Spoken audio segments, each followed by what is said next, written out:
Welcome to the InfoMullet YouTube channel. If you enjoy this content, please like or share. And if you'd like to support the InfoMullet by becoming a mulleteer, visit us on Patreon. We appreciate your support. So these rise of these state level regions, we can show with a map here. So this is a map of the United States right now, and it's color coded with the state level associations that have risen up, or it's color coded by when states closed in the pandemic. And I wanted to walk through because this was sort of a progress over time, and it happened while I was in the hospital. So I had to go back and recreate this. But I think the very first thing that happened was this tug and pull between state level governors and the president of the United States. And there's something very unique in the United States system. Our federalist system this is something you won't find in many other countries anywhere else. Most other countries, there's a national level response, and then there's just, administrative districts. There's not usually a state level function that has its own executive power that can exert its own force of law contrary to the national level. Canada has a very similar system with its provinces, and there's a few other ones, but there are very few other countries that have it. And what happened was this tussle began between some of the state governors and President Trump in April, early April or mid-April. I was in the hospital, I don't remember. And the first one was this Western States Pact. So I've marked these in blue. And this is anchored around California with Governor Newsom. It's Washington, Oregon, California, Nevada, later Colorado joined. These pacts originally are forming to sort of coordinate national or regional level responses about when to reopen, how to reopen, but some of them have expanded now into purchasing PPE, sharing protocols and best practices and guidance. The second one formed almost immediately was the Multi-State Council, and this is the light green up here. This consists of, I think, 6 states: New York, Pennsylvania, Massachusetts, Connecticut, Rhode Island, New Jersey, and Delaware. And then very quickly, a third state pact formed. So this was all in the course of a week. It was boom, boom, boom. And the third one is in this red section here. That's the Midwestern States Partnership. Now, what's interesting about the Midwestern states is the Western States Pact and the Multi-State Council, they're largely liberal governors in liberal states that sort of are what you might consider blue in the red versus blue divide. The Midwestern State Partnership is a mix of red and blue states with a mix of governors. And you can see here, it's Minnesota, Wisconsin, Michigan, Illinois, Indiana, Ohio, and Kentucky. Well, probably 2 weeks after that, a Southern States Coalition, depicted down here in gold, formed. And these are the governors of the Southern states: Tennessee, Mississippi, Alabama, Georgia, South Carolina, and Florida.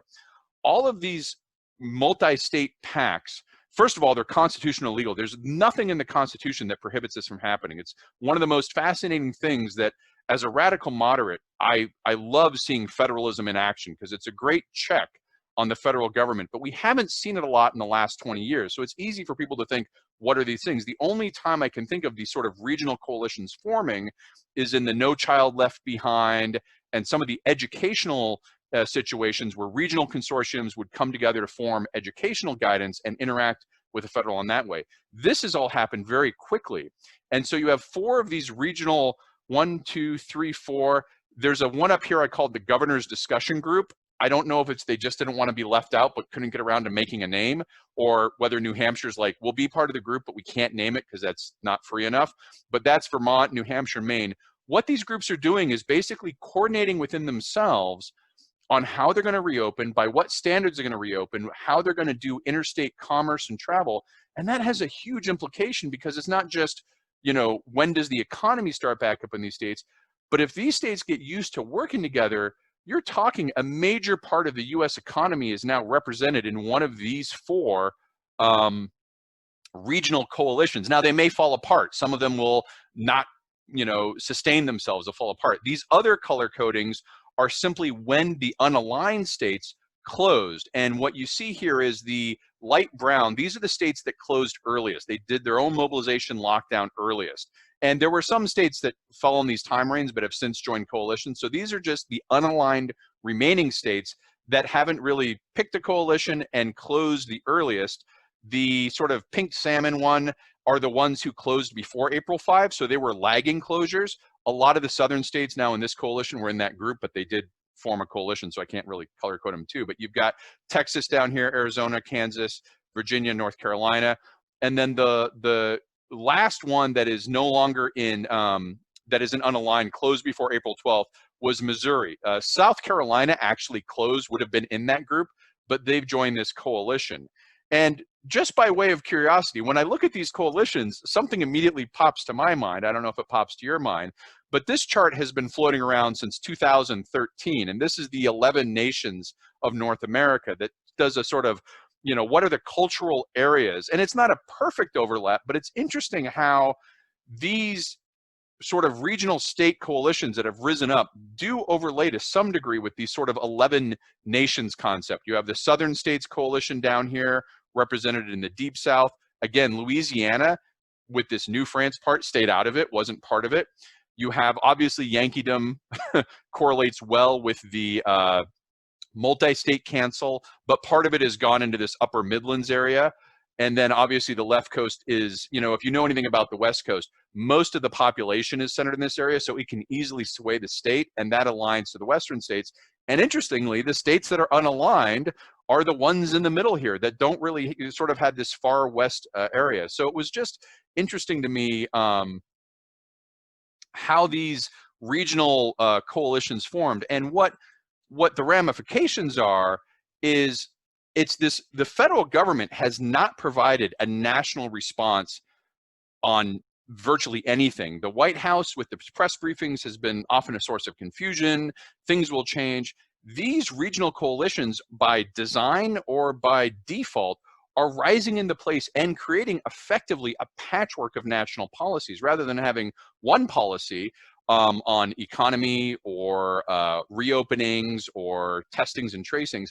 We now have 4 or 5 experiments going on. In a way, that's the purpose of federalism. Federalism is designed so that you can experiment. But what happens if, say, the West Coast states decide to put in place domestic policy for their states, which they can as governors within their states? They have a negotiating power now, and a sort of a network effect, where they may be able to influence other states around them by what they accept and don't accept. Same thing with these other coalitions. So you may see these sort of regional coalitions exerting more non-pandemic related power. It all depends on how long they stay together. If they fall apart in the next month or they go away, but if these remain as existing coalitions in the future, that's going to change the political landscape from being just a slate of red and blue to being state coalitions that can influence within the red and blue perspective. And the same effect is happening internationally. So, this is one thing in the United States. We're all kind of variations of on our hind foot with this, but internationally, what you're hearing now are these travel bubbles, and it starts for the same reason it did in the States. How are they going to reopen, and how are they going to allow cross-border travel? Well, there's been some tiny ones, like there was the Baltic Pact. That's Latvia, Lithuania, Estonia. These are 3 very small Baltic states on the eastern side of the Baltic Sea. They have all gotten together and sort of said, we're going to allow travel between, and that's not too impactful because that's kind of like saying North Georgia and South Georgia can now drive on the freeway system. But if you look at a map of Europe and we begin to, again, segment this out, you could split Europe pretty much down the center. Western Europe has performed far worse in the pandemic than Eastern Europe. And it all comes down to how early they went into mobilization and lockdown and how seriously they took it. Now, there's some speculation that Eastern Europe entered lockdown earlier and took it more seriously because their healthcare systems aren't as robust. I mean, it's sort of a theory, but the theory was the Western European states have much more robust healthcare systems, probably thought they would be doing okay, whereas the Eastern European states were recognizing that their healthcare infrastructures weren't as strong. But they, in the Eastern European states, I'm talking Czech, Slovak, Austria, Poland, have all performed much, much better from a pandemic response than either the Western European states or the Nordic states. And sitting in the middle is Germany. Germany, if you were to pick a country right now that's a large, several tens of millions economic powerhouse, Germany is probably doing the best in the Western hemisphere. You could probably argue South Korea in the East as well, but Germany's coming out, and Germany has now anchored a trade coalition that is looking at this. They're starting with travel, but they're also talking trade. And so this is largely in Eastern Europe, but it includes Austria, Czech, Greece. There's discussion of incorporating Israel and Cypriot. Notably absent from these discussions is the United Kingdom, right? No one seems to want to interact with the United Kingdom. And this is where I'm talking about this global reordering, is countries that have done the hammer and dance successfully are now emerging from their lockdowns. Germany's opening its businesses back up. It'll have full shops open by the end of the week, and they put in place the work with testing and contact tracing that they feel confident doing this. These countries, these regional blocks are forming between what I call pandemic winners and pandemic losers. And the whole point of this is you don't really beat the pandemic, you perform less worse than the next guy. But this creates a very significant opportunity for sort of reordering. If you think about it, the United Kingdom, the United States, we're still struggling with active outbreaks. We're still struggling with escalating or steady death tolls. We're still dealing with the ramifications of decisions that were made months ago where we didn't implement the lockdowns fully. We weren't very serious about doing it. We kind of hemmed and hawed. We're living the consequence of that decision, not just from a mortality standpoint, but we're living with it in terms of lost opportunity of performing the hammer and dance and getting that phase where you're in the dance, able to reopen. Those countries that are now reopening are able to move ahead. In the Pacific, there's a Trans-Pacific Pact that is formed. It's Australia, New Zealand, South Korea, Japan, Singapore, and Canada. It's basically all the countries that, most of the countries that touch the Pacific that are major trading partners from what used to be the TTP. It's now called something else. But notable from all of these global trade alliances is the exclusion of the Big Five. If you think about the reason this is interesting to me and the reason I'm talking about this is if you look at after World War II and you say, who was able to best take advantage of the New World Order coming into being or the reordering of the old order of things after World War II? Clearly, United States. We didn't have a war on a territory. We were able to fight in other people, so our infrastructure was intact. But the other four big ones were, so it was United States, United Kingdom, France, Russia, and China, or the Soviet Union at the time, and China. These five nations were able to exploit the gap in opportunity after World War II to sort of set in place a global balance of power and ordering of things, heavily leaning to France, UK, and United States that favored their interests. And then the Soviet had its block, obviously, in the Eastern Europe. I'm not saying it's the same in terms of severity, but it's similar in concept. The pandemic has shut the entire world down, and most places are still shut down. Those that are opening sooner and forming these sort of regional blocks have the opportunity to kind of leap ahead and start gaining steam while others are catching up. Now, obviously, the United States, Russia, and the United Kingdom, we're all still dealing with the outbreaks. France is in a better shape than we are, but it's not really clear how they're going to play in these new regional associations, and I don't know if France itself has the throw weight to be anything other than a member.